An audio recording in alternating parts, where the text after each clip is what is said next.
They laughed when he tried to buy the bank, not knowing he was the same homeless man they denied a loan to years ago. The opulent marble floors of Sterling Bank gleamed under the midday sun, reflecting not just the light filtering through the towering arched windows, but also, it seemed, the haughty expressions of its senior executives. The very air within this grand, echoing hall felt heavy with the scent of expensive polish, crisp paper, and the underlying hum of immense wealth.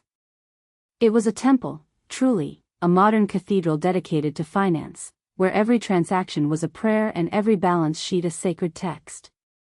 In the very heart of this sanctified space, a figure stood, a stark, almost sacrilegious contrast to the polished grandeur surrounding him. His clothes were ragged, not merely worn, but tattered in places, clinging to his frame as if long forgotten by the tailor's needle.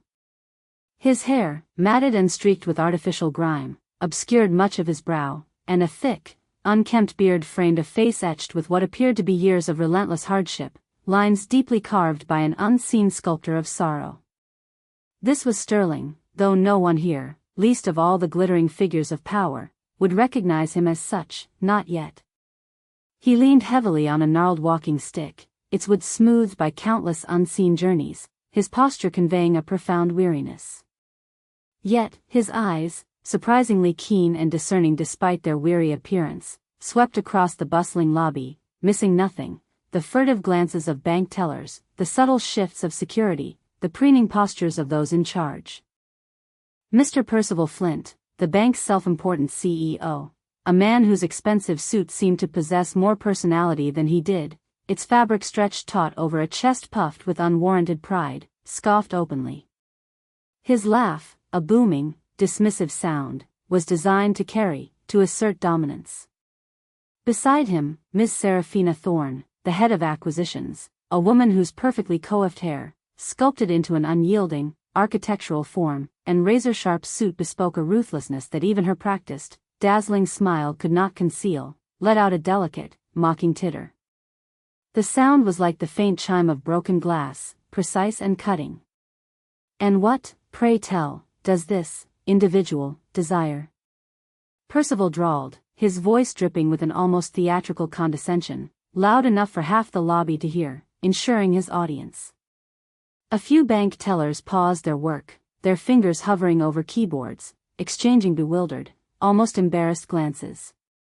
Security guards, stiff and unyielding in their impeccably pressed uniforms, began to subtly shift their positions, their hands hovering near their radios, their gazes fixed on the disheveled man, ready to spring into action. Sterling, oblivious or perhaps deliberately ignoring their disdain, a calculated indifference that was part of his carefully crafted persona, raised a hand. It was a surprisingly strong gesture from such a frail-looking man, a silent command for attention. His voice, though rough from disuse and the effects of his disguise, carried an undeniable resonance, a deep vibration that seemed to cut through the ambient chatter of the lobby. "I am here," he announced, his gaze sweeping over Percival and Seraphina, lingering for a fraction longer on their smirking faces, on the blatant contempt etched there, "to purchase this bank." A profound hush fell over the lobby, a vacuum of silence where moments before there had been a symphony of commerce. This was quickly followed by a cacophony of snickers and outright laughter, a wave of amusement that rippled through the onlookers. Percival threw back his head, a booming guffaw echoing off the high ceilings, a sound that conveyed not just humor, but also a deep-seated contempt. Seraphina, her eyes narrowed in amusement, her lips curled into a predatory smile, adjusted the cuff of her blazer, a gesture of self-satisfaction. "Purchase this bank," she repeated, her voice laced with venomous mirth, each syllable a barbed hook. "My dear man, do you even know what this establishment is worth?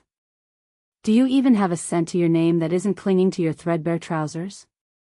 Her words were designed to humiliate, to crush, to relegate him to the lowest rung of society where they believed he belonged. The irony of the situation was not lost on Sterling. A glint of amusement, a silent promise of the upheaval to come, flickered in his eyes. He knew, with an absolute, chilling certainty, that this moment, this very exchange, was not just a culmination, but a crescendo. It was the result of years of meticulous planning, decades of hard-won wisdom, and a lifetime of relentless pursuit of a singular, profound goal. Percival and Seraphina, blinded by their own colossal, impenetrable arrogance, remained utterly ignorant of the precipice upon which their carefully constructed world now teetered. The game, as Sterling knew with every fiber of his being, was indeed over.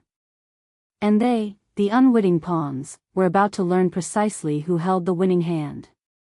The air thrummed with the unacknowledged tension of a coming storm, a storm that only Sterling could feel brewing. Years before, the name Sterling was synonymous with ambition, innovation, and an unwavering belief in the transformative power of a good idea. He was a young man then, brimming with boundless potential, a visionary whose mind conjured grand designs for sustainable energy and technological advancements that promised to revolutionize entire industries. His projects promised not only immense profit, a necessary evil in the world of venture, but also a tangible, profound benefit to society, a rare and often undervalued blend in the cutthroat, unforgiving world of finance. Yet, despite his meticulously crafted business plans, his solid, data-driven projections, and his boundless, infectious enthusiasm, Sterling faced an insurmountable wall of skepticism and, worse, outright contempt. His ideas, so clear and logical to him, were dismissed as impractical fantasies by those steeped in traditional, short-sighted models. His memory of that fateful day at Sterling Bank, then known by a different, less distinguished name, a local financial institution, unremarkable save for its burgeoning avarice, remained as vivid as if it had happened yesterday. The details were seared into his mind: the plush office, designed to impress and intimidate, the imposing mahogany desk behind which sat a man who bore an uncanny resemblance to Percival Flint, perhaps an uncle, or a carbon copy of the corporate mold, a lineage of unfeeling pragmatism. The man had listened, or rather, pretended to listen, his gaze constantly drifting towards the expensive, gleaming watch on his wrist, his fingers drumming impatiently on the polished wood, a rhythm of dismissal. Sterling had poured his heart and soul into his pitch, detailing every intricate aspect of his groundbreaking renewable energy system. He spoke of clean power, of job creation in struggling communities, and of a future where humanity lived in harmony with the planet, a symbiotic relationship between progress and preservation. His words were imbued with the passion of a true believer. But the banker, a man whose soul seemed to be calibrated solely to the hum of cash registers and the clink of coins, had seen only risk, not vision. He had dismissed Sterling's dream with a wave of his manicured hand, a condescending sneer twisting his lips, a physical manifestation of his disdain. "Mr. Sterling," he had declared, his voice devoid of warmth, a cold, clinical pronouncement, "your ideas are commendable, perhaps for a university project, a theoretical exercise. But here, we deal in tangible assets, in proven returns. You have no collateral, no track record of success in this brutal market. You are a mere dreamer, and frankly, we do not lend to dreamers. Our investors demand certainty, not hopeful speculation. Now, if you'll excuse me, I have actual business to attend to, matters of real value." He had then summoned security with a curt nod, not even bothering to make eye contact as Sterling was unceremoniously escorted out, the echoes of his shattered dreams reverberating on the cold marble floors, a cruel counterpoint to the bank's indifferent hum. The humiliation had been profound, a searing brand on his youthful psyche. It was not merely the rejection of his business plan, but the utter dismissal of his very being, his potential, his humanity. But humiliation, for a man like Sterling, was not a destructive force, it was a crucible. It forged a new resolve within him, a steely, unyielding determination to prove them all wrong, not just for his own sake, but for the principle of it, for every dreamer ever dismissed by the soulless machinations of finance. He vowed that one day, he would return, not begging for a paltry loan, but as a force to be reckoned with, an undeniable power. The years that followed were a testament to his extraordinary resilience and ingenuity. Rejected by traditional finance, a system that valued the established over the innovative, Sterling turned to unconventional paths, seeking out smaller, more visionary investors who saw the spark in his eyes, the logic in his meticulously researched plans. These were individuals who understood that true wealth wasn't just about accumulation, but about creation. He worked tirelessly, sleeping little, driven by that initial, burning rejection. His renewable energy ventures, initially scoffed at by the very institutions that now coveted their success, blossomed into a global empire, a sprawling network of sustainable power and ethical technology.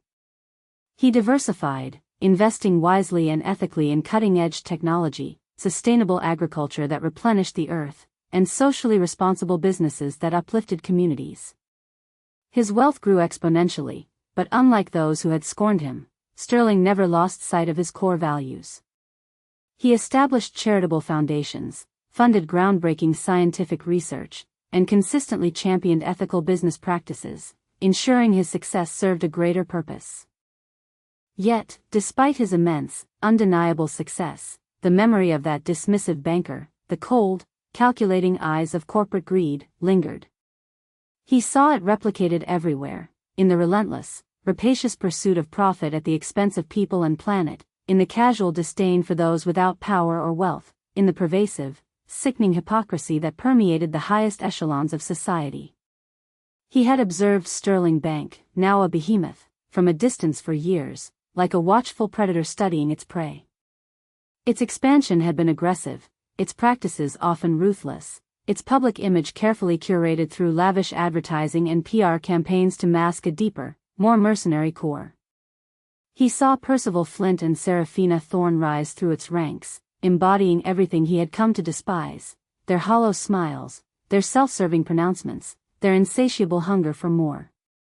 Their public statements lauded their commitment to community, their supposed, corporate social responsibility, while his intelligence reports revealed that their internal memos, their true directives, focused solely on quarterly gains, often achieved through predatory lending, cutthroat competition, and the systematic exploitation of loopholes. He learned of countless small businesses they had crushed, countless families ruined by their inflexible policies. He harbored no desire for mere revenge, a shallow, fleeting satisfaction.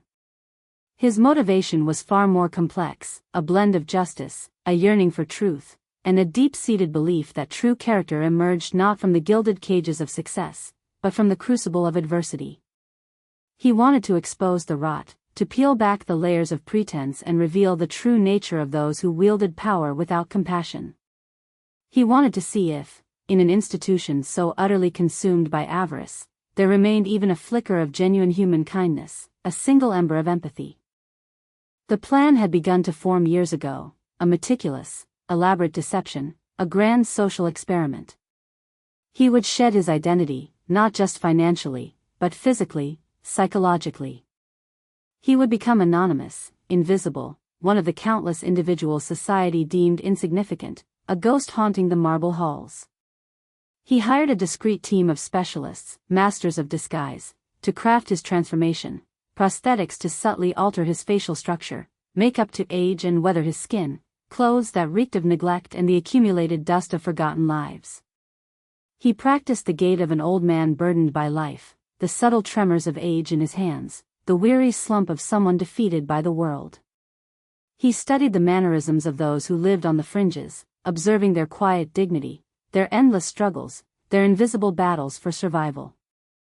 He would not just act the part, he would become it, immersing himself fully in the experience, feeling the weight of the world's indifference, the cold brush of unseen gazes. He would return to Sterling Bank not as the titan of industry he had become, but as a forgotten man, a mere ghost of a customer, to test the very core of its humanity, or crushing lack thereof.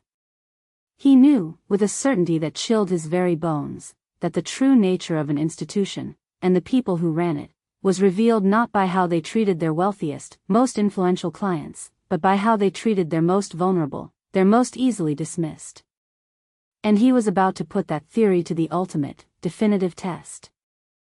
The morning Sterling began his grand experiment was crisp and clear, the sky a brilliant, almost impossibly blue canvas, a stark contrast to the internal turmoil and quiet determination he carried beneath his carefully constructed facade. He had chosen his attire with meticulous care, each piece a deliberate statement, a threadbare, oversized coat that had seen better decades, its fabric thin in places, trousers patched in multiple places with clumsy, visible stitching, and shoes with scuffed soles that spoke of endless wandering, of miles walked on unyielding pavement. His hair, artificially thinned and grayed, was perpetually disheveled, and a few days' growth of stubble, subtly applied, added to the image of neglect and disinterest in appearances. He carried a worn canvas bag that contained nothing but a few nondescript items, a crumpled newspaper, a half-eaten biscuit, and his meticulously hidden, highly advanced communication device, a constant, silent link to his unseen global empire. He arrived at Sterling Bank not in a luxury vehicle, but by foot, emerging from the labyrinthine back alleys of the city, deliberately cultivating an air of anonymity, of having simply appeared from the urban fabric. The bank's grand entrance, designed to inspire awe and a sense of unshakable financial power, its polished brass and towering columns proclaiming its unassailable status, seemed to recoil from his very presence, an incongruous stain on its pristine facade. He settled onto a cold marble bench in the lobby, observing, absorbing, a silent sentinel in the heart of the beast. His senses, honed by years of strategic thinking and global negotiation, registered every nuance: the hushed, conspiratorial whispers of important clients, the sharp, authoritative click of high heels on polished stone, the saccharine smiles of customer service representatives that never quite reached their eyes, revealing an underlying detachment. He watched the subtle body language of the bank staff, the way they deferred to the wealthy, the way they stiffened around anyone perceived as less. Percival Flint and Seraphina Thorne were, as Sterling had anticipated with a cynical amusement, models of corporate indifference, perhaps even active malice. He watched them from his vantage point, a silent, unmoving observer, his mind cataloguing their every gesture, every dismissive glance. One afternoon, a young, anxious couple, clearly struggling, their clothes neat but worn, approached a customer service desk. They spoke in hushed, desperate tones about a missed mortgage payment, their faces etched with worry, their hands clutched together in a shared anxiety. Seraphina Thorne, passing by, her silhouette a picture of cool disdain, caught a snippet of their conversation. Her perfectly manicured hand rose, and she snapped her fingers impatiently at the young bank representative, Mr. Henderson, who had shown a momentary flicker of empathy. "Is there a problem here, Mr. Henderson?" she demanded, her voice sharp, devoid of any empathy, cutting through the lobby's hum like a surgeon's scalpel. "These people are causing a disturbance. Remind them of our strict policies. We are not a charity, Mr. Henderson. If they cannot meet their obligations, then consequences, regrettable as they may be, must follow. Business is business." She then swept away, her disdain palpable, leaving the couple's faces to fall, their hope visibly draining away as they were coldly informed of impending foreclosure. A flicker of cold anger ignited within Sterling, confirming his worst suspicions about the bank's ethos, their true, callous nature. Another day, Percival Flint himself held an impromptu meeting in the lobby, ostensibly to motivate his team, to infuse them with his particular brand of corporate zeal. His booming voice, an instrument of his inflated ego, carried across the vast space, reverberating off the marble and glass. "Remember, ladies and gentlemen," he exhorted, his chest puffed out like a preening pigeon, "our value is measured in the zeros on the balance sheet. Empathy is a luxury we cannot afford. We are Sterling Bank, and we operate on profit, not sentimentality. Those who cannot contribute to that profit are, quite frankly, dead weight, inefficient units. They do not belong in our ecosystem." He gestured dismissively towards the general public milling about, a clear implication that anyone not directly contributing to their bottom line was irrelevant, a nuisance to be tolerated at best. Sterling, hidden in plain sight, a silent witness to this arrogant display, felt a chilling confirmation of the deep-seated avarice that permeated the institution, not just in its policies, but in the very hearts of its leaders. They were not just indifferent, they were actively hostile to the very concept of human need. During these long hours of observation, the days bleeding into weeks, Sterling also noticed another figure, a quiet, almost ethereal counterpoint to the bank's prevailing atmosphere of cold efficiency. Elara Vance, the 68-year-old security guard, moved with a grace that belied her age and the often thankless, anonymous nature of her job. Her uniform, though stiff and official, seemed to soften around her, a testament to her gentle nature, her inherent warmth. Elara often paused, her eyes scanning the faces of the patrons, not with suspicion, but with a quiet understanding, a genuine human interest that shone through the strictures of her duty. She assisted elderly customers with their banking forms, patiently explaining complex terms, guided confused visitors to the correct departments, and even offered a comforting word and a small, almost secret, piece of candy to a child who had dropped an ice cream cone, despite the stern glances she occasionally received from her younger, more rigid colleagues, who saw such acts as unprofessional.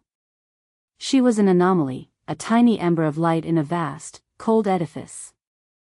One particularly cold afternoon, the kind of biting chill that seeped into the bones, Sterling had been sitting on the bench for hours, feigning a deep slumber, his body carefully slumped, observing the relentless churn of transactions, the cold, impersonal efficiency of the financial machine.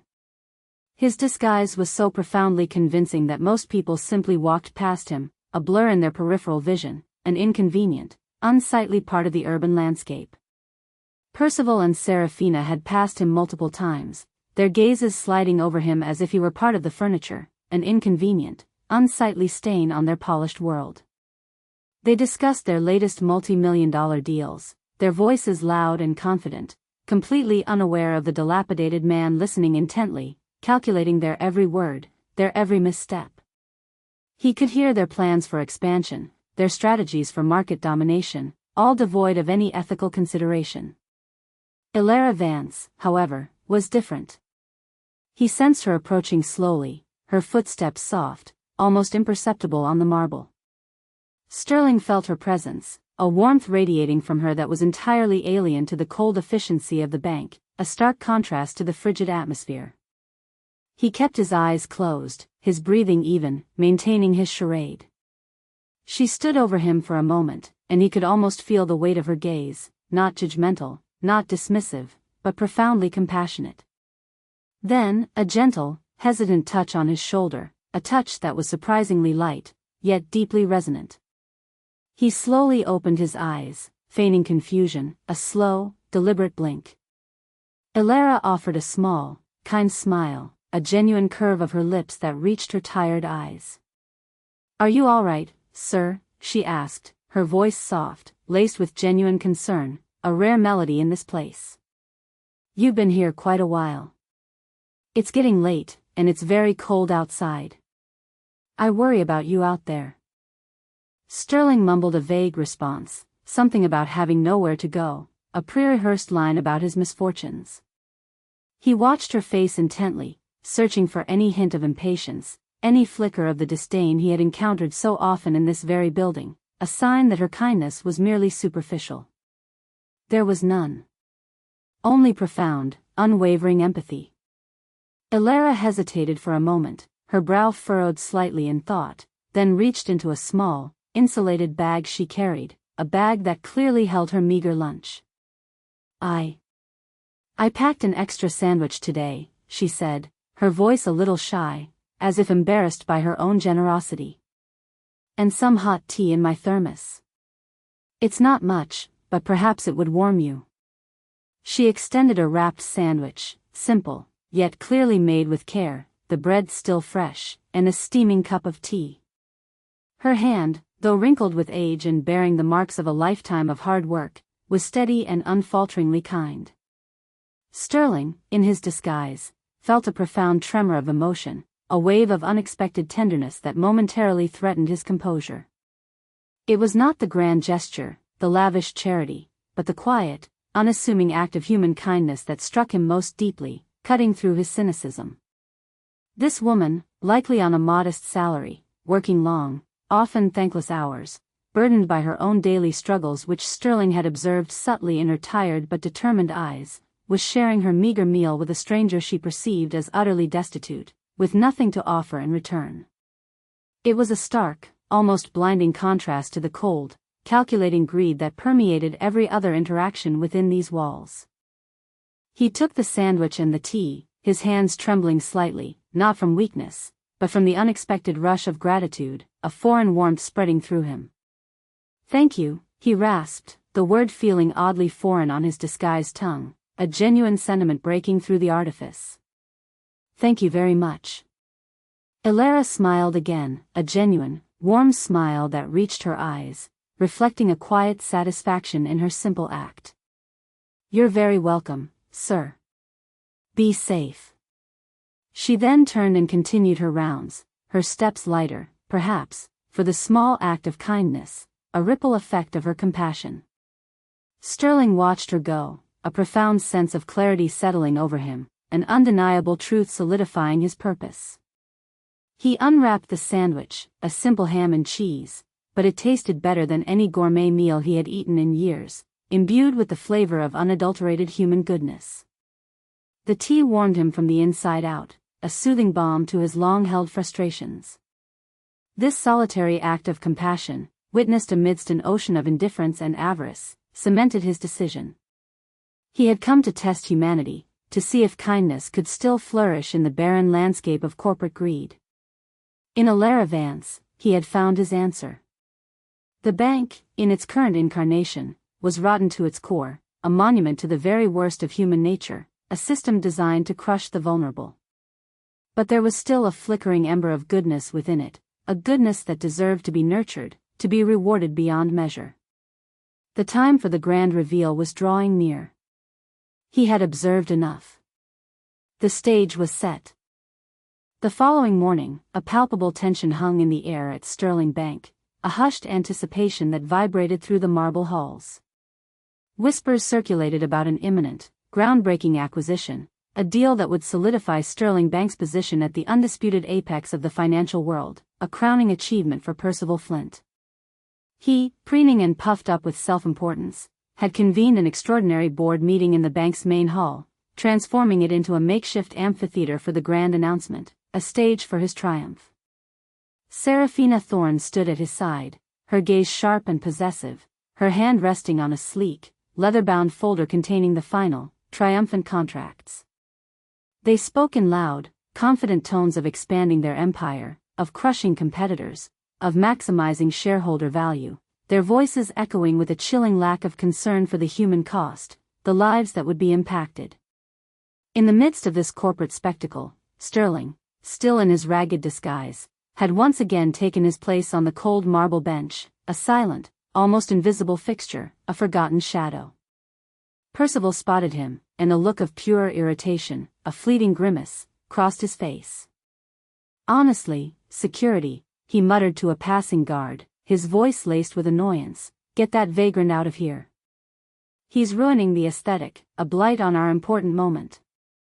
The guard hesitated, glancing at Elara Vance, who was quietly observing from a distance, a curious expression on her face. Just as the guard began to approach Sterling, a sudden commotion erupted at the bank's grand entrance.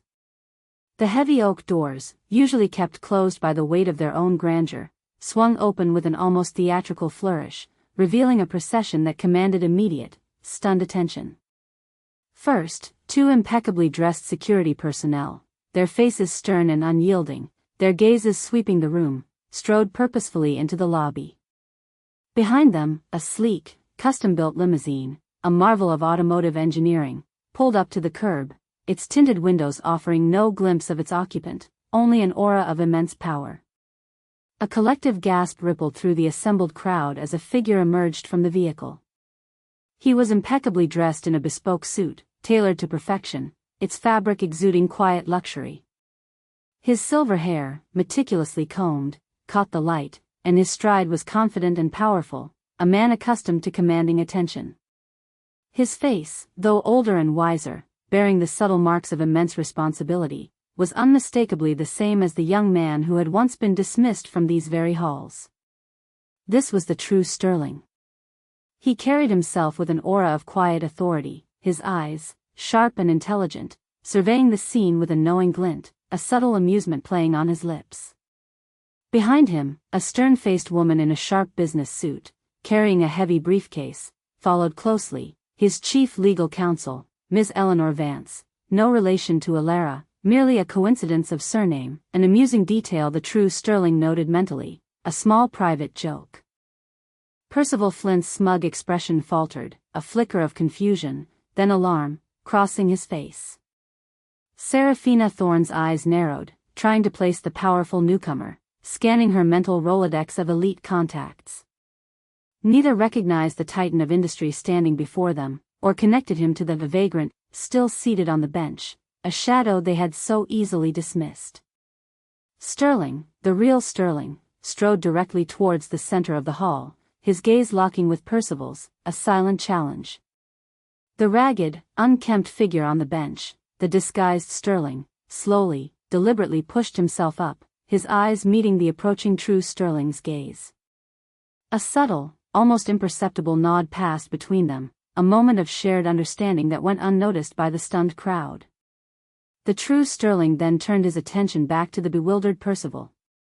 "Mr. Flint," the true Sterling's voice resonated through the hall, rich and commanding, filling the space with an unexpected authority. "I believe you were just discussing the future of Sterling Bank." Percival, regaining some semblance of composure, managed a strained, false smile, a desperate attempt to maintain control. "Indeed, sir. And who might you be, to interrupt such a crucial moment? Our board meeting is private." His tone still held a hint of his ingrained arrogance, though now tinged with a cautious uncertainty. The true Sterling merely offered a faint, almost imperceptible smile, a knowing glint in his eyes. "My name is Sterling. And I assure you, Mr. Flint, this moment is far more crucial than you could possibly imagine." His eyes then drifted to the ragged figure who now slowly walked towards them, shedding his tattered coat with a dramatic flourish. Underneath, a perfectly tailored suit, identical to the one worn by the true Sterling, was revealed. He began to peel away the subtle facial prosthetics, the great hair wig, the unkempt beard, each piece falling away to reveal the younger, vibrant, undeniably powerful face of the true Sterling. A collective gasp swept through the hall, a ripple of disbelief and dawning comprehension. The two Sterlings stood side by side for a moment, an illusion of a man and his shadow, a duality of past and present. Then the first Sterling, the one who had entered in the limo, simply stepped back, blending into his own security detail, allowing the homeless Sterling to take center stage, to claim his rightful place in the spotlight. The man who had been mocked, scorned, and dismissed stood tall, his eyes, now piercing and clear, fixed on the horrified, ashen faces of Percival Flint and Serafina Thorne. "Perhaps," the man who was no longer disguised as a vagrant began, his voice now crisp and authoritative, devoid of any feigned weariness, each word a hammer blow, "you recall a young man, years ago, who approached this very bank seeking a modest loan for a renewable energy venture. A dreamer, you called him. Someone with no collateral, no proven track record." His gaze locked with Percival's, a silent accusation, a deep, unsettling memory rekindled in the CEO's mind. "You dismissed him. You cast him out. You called him insignificant, a mere annoyance." Percival's face went ashen, the color draining from it as if by a sudden hemorrhage. His eyes widened in horrified recognition, not from his current appearance, but from the haunting, deeply regrettable memory of that encounter from years past. The specific words, the dismissive wave of the hand, all flooded back.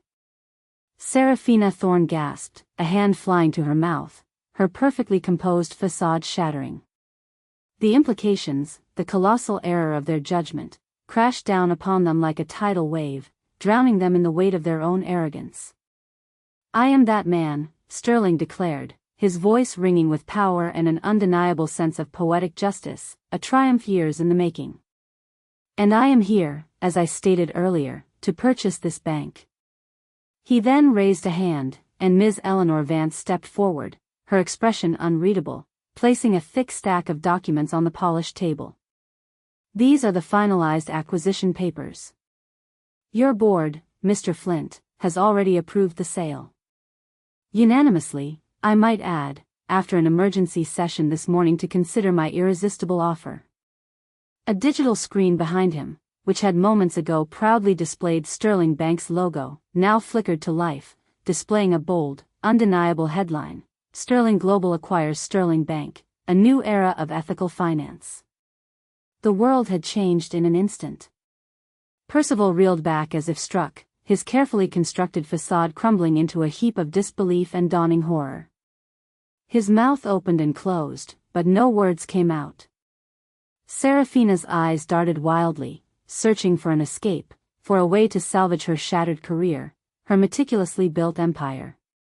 The security guard who had been told to remove the vagrant now stood frozen, his mouth agape, utterly bewildered.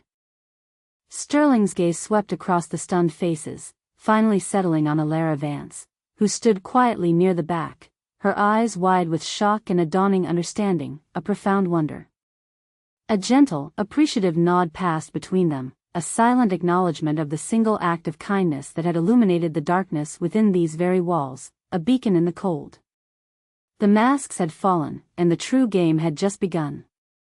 The aftermath of Sterling's revelation was swift, brutal, and entirely deserved for some, and unimaginably joyous for others. Percival Flint and Seraphina Thorne, once the untouchable titans of Sterling Bank, found their carefully constructed world collapsing with breathtaking speed, a house of cards tumbling in a hurricane. The news of the acquisition, and more damningly, the story of Sterling's deliberate masquerade and the contemptuous treatment he received, spread like wildfire through the financial world and beyond. The public, always eager for a tale of poetic justice, devoured every detail, every headline recounting the fall of the arrogant and the rise of the righteous. Social media buzzed with condemnation for Flint and Thorne, their faces plastered on screens as symbols of corporate greed. Within hours, Percival Flint was summarily dismissed, not just from his gilded position as CEO, but from the board itself, his power stripped away in a single, humiliating blow. His severance package, once a golden parachute designed to cushion any fall, was drastically reduced due to clauses pertaining to gross misconduct, reputational damage, and a shocking display of corporate callousness. His carefully curated image as a shrewd, unfeeling businessman suddenly became not an asset, but a massive liability. Clients, horrified by the public revelations, began pulling their accounts in droves, shareholders demanded answers and threatened lawsuits, and former colleagues, who had once lauded his ruthlessness, now distanced themselves, fearing association with his spectacular, public downfall. Rumors of his past unethical dealings, previously swept under the rug with the force of his influence, now resurfaced with renewed vigor, attracting the unwelcome, piercing attention of regulatory bodies and financial watchdogs. He found himself not only jobless, but also facing potential investigations that threatened to strip him of his remaining assets and, more painfully, his once vaunted reputation. The man who had once dismissed Sterling as a dreamer now found his own dreams, built on a foundation of greed and disdain, shattered beyond repair. He was left with nothing but the echoing silence of his once grand office and the bitter, metallic taste of public humiliation, a stark contrast to the opulence he once commanded. Seraphina Thorne fared no better. Her ambition, once her greatest asset, now became her ultimate undoing. She was not only terminated, but also effectively blacklisted across the entire industry, her name becoming a whisper of caution. Her sharp, calculating mind, once highly sought after for cutthroat deals and aggressive acquisitions, was now tainted by her association with Percival's downfall and her own overt, undeniable displays of cruelty towards those less fortunate. No reputable firm would touch her, fearing the public backlash, the reputational stain. Her perfectly coiffed hair and designer suits, once symbols of her power and status, now seemed a cruel mockery of her former position, a hollow shell. The woman who had scoffed at Sterling's threadbare trousers now found herself struggling to maintain even a semblance of her luxurious lifestyle. She lost her prestigious apartment, her elite social circle dissolved into thin air, and her phone, once a constant source of calls and invitations from the powerful, fell silent, a chilling testament to her newfound irrelevance. The irony was palpable, a biting commentary on their hubris. The two individuals who had prided themselves on their ability to acquire wealth and power had, in their blind arrogance and utter lack of empathy, lost everything to the very man they had so contemptuously dismissed. Their fall served as a stark reminder that true wealth was not measured in gold, but in character. Meanwhile, Alara Vance, the unassuming security guard, found her life transformed in a way she could never have dared to imagine, a quiet miracle unfolding amidst the chaos. As Percival and Serafina were escorted out, their faces contorted in fury and despair, their every step a testament to their shattered pride, Sterling sought out Elara. He found her standing quietly near the back, observing the chaos, a look of profound wonder and disbelief on her face, her hands clasped together. Sterling approached her, a genuine, warm smile replacing the stern, purposeful expression he had worn moments before, a softening of his features that revealed his true appreciation. "Elara Vance," he said, his voice soft but clear, carrying only to her ears. "I believe you are the only truly kind soul in this entire establishment, the only one whose heart was not consumed by the cold pursuit of profit." Elara, overwhelmed, her eyes wide with disbelief, could only stammer, "Sir. Mr. Sterling. I don't understand. What is happening?" Sterling's smile deepened, a comforting presence. "Oh, but you do, Elara. You saw a man in need, a man society had cast aside, and without a second thought, without expectation of reward, you offered him a sandwich and a cup of tea. You showed compassion where others showed only contempt, where they saw only an inconvenience. That, Elara, is a rare and precious quality, a beacon in the darkness." He then turned to Ms. Eleanor Vance, his legal counsel, who stood nearby, awaiting his next command. "Eleanor, please inform Elara that her position has been elevated. She will no longer be a security guard. Effective immediately, she is the head of the Sterling Bank Community Outreach Program, a new division dedicated to providing financial literacy, support for small businesses, and aid to underprivileged individuals. It will be funded by a substantial portion of the bank's annual profits, ensuring its longevity and impact, and Elara will have complete autonomy in its operation, with a salary that reflects the true, immeasurable value of her compassion and integrity." Elara's eyes widened further, tears welling up, spilling down her weathered cheeks. But sir, I'm just a security guard. I don't know anything about running a program like that. I'm not qualified." Her voice was a whisper of disbelief, her humility shining through. Sterling gently placed a reassuring hand on her shoulder, a gesture of profound respect. "You know more than anyone else here, Elara. You know what it means to be kind. You know what it means to care. You understand human need. Those are the only qualifications necessary for this role, the only true measure of leadership. And rest assured, you will have all the resources, all the training, and all the support you need. My team will assist you in every way." But Sterling's generosity did not end there. Knowing Elara's quiet struggles, her long hours, her unwavering dedication despite her modest circumstances, her silent sacrifices, he had already set plans in motion, arranging these details in secret.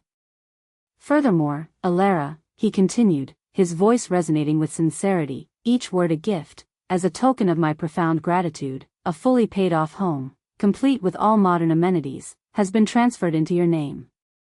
It's located in a quiet, pleasant neighborhood, away from the city's harshness, and it's large enough for your entire family, should you choose to have them live with you.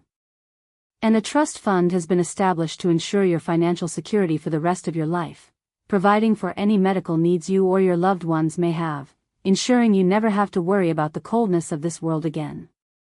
Elara Vance, the woman who had spent her life quietly doing good without expectation of reward, whose kindness had been her only currency, stood utterly stunned. The sandwich, the tea, the simple, unassuming act of human decency, had returned to her 1,000-fold, a cosmic repayment. She had offered a crumb of kindness and received a feast of abundance, a life free from the burdens she had silently carried. The shock was overwhelming, a mix of profound, disbelieving gratitude and an almost painful joy. She looked at Sterling, her eyes shining through her tears, and for the first time in years, a deep, unburdened peace settled over her, a warmth that radiated from her very core. The universe, in its own mysterious way, had ensured that true goodness, however small, however seemingly insignificant, would never go unrewarded. Months passed, and the transformation of Sterling Bank was nothing short of miraculous. Under Sterling's new leadership, the institution shed its predatory image, its cold, corporate veneer, evolving into a beacon of ethical finance, a model for a new way of doing business. The marble halls, once echoing with the cold calculations of profit and the whispers of ruthless deals, now buzzed with the vibrant energy of community engagement, with laughter and genuine human interaction. New policies were swiftly implemented, prioritizing customer well-being, supporting small businesses with fair lending practices, and investing in sustainable, socially conscious ventures that uplifted communities rather than exploiting them. The very name, Sterling Bank, once a symbol of ruthless power and unfeeling efficiency, now represented integrity and compassion, reflecting its new owner's profound values. Percival Flint and Serafina Thorne faded into ignominious obscurity, their names whispered only as cautionary tales of hubris and greed in the hushed corridors of finance. Their spectacular fall served as a stark, undeniable reminder to others in the financial world that character, not just capital, ultimately determines one's legacy, that integrity has a far longer shelf life than ill-gotten gains. Elara Vance, however, flourished in her new role, her quiet strength blossoming into confident leadership. The quiet dignity she possessed as a security guard translated seamlessly into her leadership of the community outreach program. She brought a genuine understanding of people's struggles, a wisdom born from experience, and an unshakable belief in the power of empathy. Under her heartfelt guidance, the program thrived, providing vital financial education to low-income families, offering grants and mentorship to struggling entrepreneurs, and establishing mentorship initiatives for young people seeking guidance. She never forgot the simple act of kindness that had changed her life, the sandwich and the tea, and she instilled that same principle into every aspect of her work, ensuring that no one, regardless of their circumstances, would ever be dismissed or belittled within the welcoming walls of the new Sterling Bank. She lived comfortably in her new home, often hosting gatherings for her family and friends, a serene smile gracing her lips, a testament to a life finally free from worry, finally truly valued. Sterling, observing from a distance, now free from his disguise, felt a profound sense of peace. He had not sought revenge, a fleeting, bitter taste, but rather a reckoning, a profound rebalancing. He had exposed hypocrisy, punished avarice, and, most importantly, rewarded genuine human goodness, proving its enduring power. The test had been arduous, the disguise uncomfortable, the patience required immense, but the outcome had validated his deepest beliefs, confirming that the world held more than just cold calculation. He had proven that true character is not defined by wealth or status, by outward displays of power, but by the actions one takes when no one is watching, by the kindness extended to those who can offer nothing in return, those society often overlooks. The world, with its dazzling lights and tempting shadows, often masks the true nature of humanity, obscuring the hidden depths of both cruelty and compassion. It is in the deepest darkness, in the moments of vulnerability and despair, that the brightest stars of compassion truly reveal themselves, shining with an undeniable brilliance.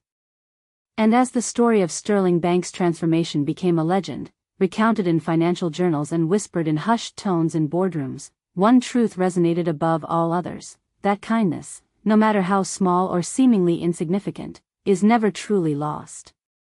It is a seed that, when planted in good soil, will always find its way to bloom, rewarding those who sow it in ways they could never have foreseen, transforming not just lives, but entire institutions. This story, like many others we share on this channel, reminds us that the human spirit holds both incredible darkness and incredible light. If Elara's quiet strength and Sterling's profound wisdom resonated with you, then you're in the right place.